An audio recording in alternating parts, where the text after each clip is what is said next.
India కూటమి నేతలంతా ఒక తాటిపైకి వచ్చినట్లు మీడియాలో వార్తలు.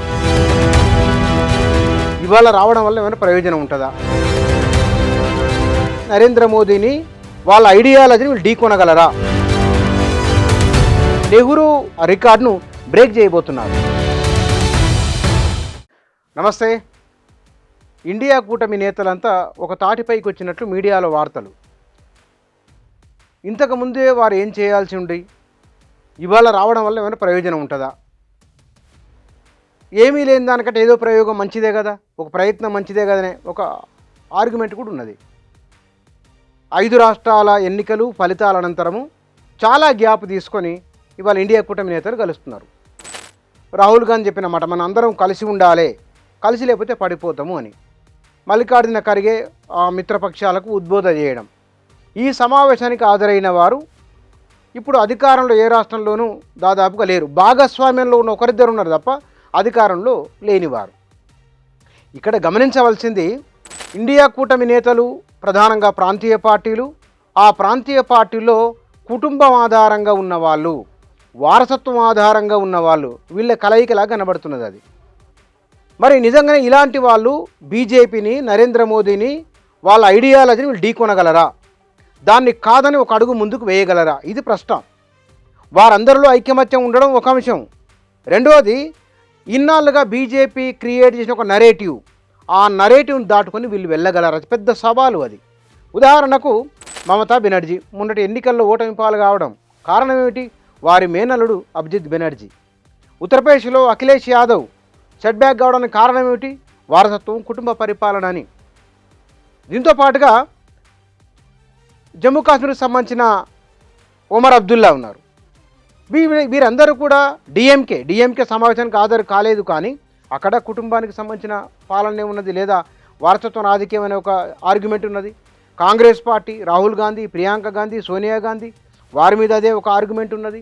వీరు మొదలు చేయవలసింది వారి కుటుంబ పరిపాలన కాదు అనే ఒక అంశాన్ని ప్రజలకు అర్థం చేయించగలరా? దీనిపైన ఒక నరేషన్ ఇవ్వగలరా? ప్రాంతీయ పార్టీలు కుటుంబం ఉన్నా సరే వారసత్వ రాజకీయం కాదు, ఇది ప్రజల ఆకాంక్షల మేరకు ఉన్నామని, ప్రాంతీయ పార్టీ ఉండడం వల్ల ప్రాంతీయ ఆకాంక్షలు నెరవేరుతాయని ఒక నరేషన్ వీళ్ళు బిల్డప్ చేయగలరా? ఒక సందేశాన్ని ప్రజల్లోకి బలంగా తీసుకెళ్లగలరా? ఆ ప్రయత్నం జరిగిందా ఈ 12.5 ఏళ్ల కాలంలో? అంటే ఏమీ జరగలేదు. మరి ఆ ప్రశ్నలుగానే ఉన్నప్పుడు ఈ కూటమి నేతల ఐక్యత అదనంగా ఓట్లను, సీట్లను తీసుకొని రాగలదా? ఇవాళ బీజేపీ అధికారంలో ఉంది అని అంటే అది ప్రాంతీయ పార్టీల మద్దతుతోనే. అది నితీష్ కుమార్ కావచ్చు, చంద్రబాబు నాయుడు కావచ్చు. మరి అక్కడ కూడా కుటుంబ పాలనే ఉన్నది కదా. కానీ ఎన్డీఏ పక్షంలో ఉన్న పార్టీల కుటుంబం, వారసత్వ రాజకీయం అనకుండగా ఇండియా కూటమి నేతలను చాలా హైలైట్ చేస్తూ వారు మాట్లాడుతున్నారు. దాన్ని కూడా వీరు తిప్పికొట్టే పరిస్థితులు లేనప్పుడు ఈ 10 ఏళ్ల కాలంలో ప్రజల ఆలోచన మారింది.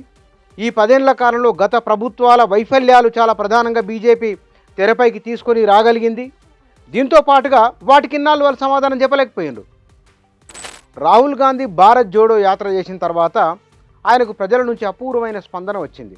భారతదేశంలో ఎగువ మధ్యతరగతి ప్రజలు, సంప్రదాయ కాంగ్రెస్ వాదులు, సంప్రదాయ కాంగ్రెస్ ఓటర్లు దేశవ్యాప్తంగానే రాహుల్ గాంధీ ఒక ఆశాకిరణంలా కనబడుతున్నాడు. భవిష్యత్తులో ఇతను నాయకత్వ స్థానంలోకి దేశాన్ని నడిపించగలరు అనే ఒక నమ్మకం వచ్చిన మాట వాస్తవం. కానీ అనంతర పరిణామాలు ఏమిటి? ఆయన భారత్ జోడో యాత్రలో వచ్చిన ఆ టెంపోను ఆయన ఆ తర్వాత కొనసాగించలేదు. ఇవాళ వారు ఎజెండాలో పెట్టుకున్నారు ఏమని? నీట్ లాంటి విషయంలో మనం మాట్లాడాలి, పెరుగుతున్న ధరల విషయంలో మాట్లాడాలి, మనం ఓపెన్ లెటర్లు రాయాలి మనం అని చెప్తున్నారు. ఓపెన్ లెటర్సు లేకపోతే కనుక నీట్ పరీక్ష, ఇది జనతా కాక్రోచ్ పార్టీ యువకులు స్వచ్ఛందంగా 100,000 మంది రోడ్లపైకి వచ్చిన తర్వాత ఇండియా కూటమి నేతల భేటీ జరిగింది. కానీ దాని వెనువెంటనే కనుక స్పందన ఉంటే ఆ వ్యవహారం వేరుగా ఉండేది.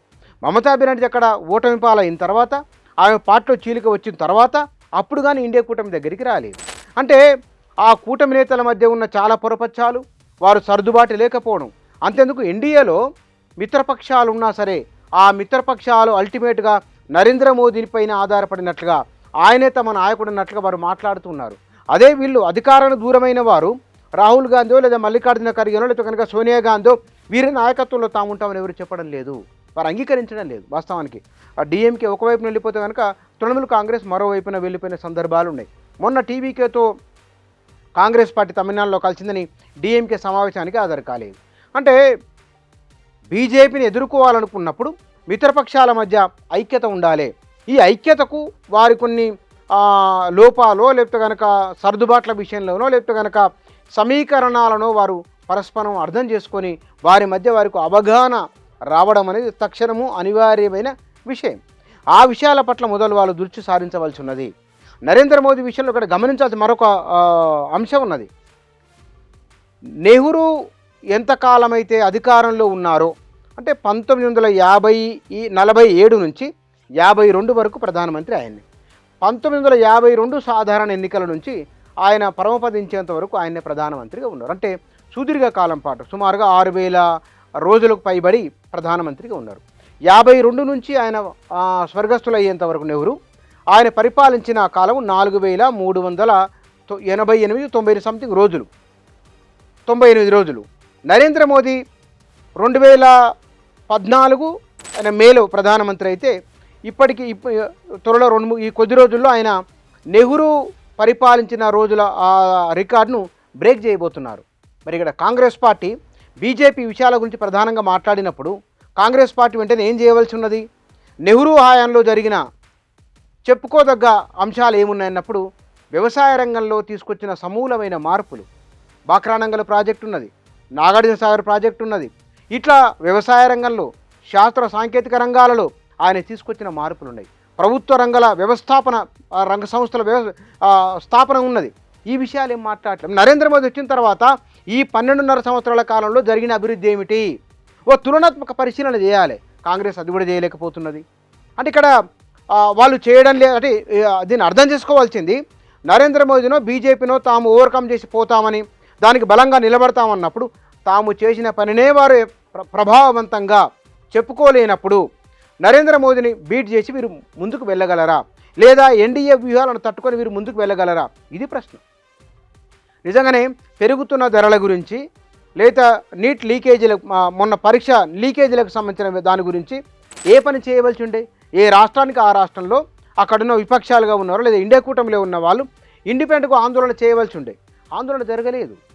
అంటే వాళ్ళు సాధించవలసింది వారి మధ్య ఏకాభిప్రాయము, సమస్యల పట్ల అంశాల వారీగా ఉండాలి.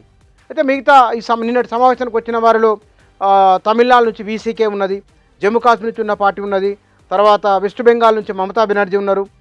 ఈ మిత్రపక్షాలు తమిళనాడు నుంచి వైగో కూడా కనిపి, అంటే కొంతమంది పాత మిత్రులు కొంతమంది కనపడుతున్నారు. కానీ వీళ్ళు నిజంగానే ఒక టెంపోని వీళ్ళు బిల్డప్ చేసుకొని వెళ్ళగలరా వచ్చే లోక్సభ ఎన్నికల నాటికి?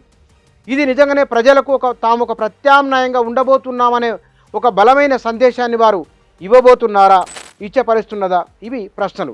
ఈ ప్రశ్నలకు సమాధానము రాబోయే రోజుల్లో వారి కార్యాచరణ బట్టి, రాబోయే రోజుల్లో వారి ఐక్యమత్యం ఎంత బలంగా ఉండబోతున్నది అన్నదాన్ని బట్టి రాబోయే రోజుల్లో నిజంగానే ప్రభుత్వాన్ని వారు తర్కబద్ధమైన ప్రశ్నల ద్వారా అంశాల వారీగా ఎట్లా ప్రశ్నించబోతున్నారనేది కూడా దేశం చూడబోతున్నది. కాబట్టి వీటి ఆధారంగానే ఎన్డీఏను ఇవాళ అధికార పక్షాన్ని వారు నిలువరించగలిగి అధికార పక్షానికి తామే ప్రత్యామ్నాయమని చూపించగలరా లేదా బహుశా సమీప భవిష్యత్తులోనే తేలబోతున్నది. Thank you.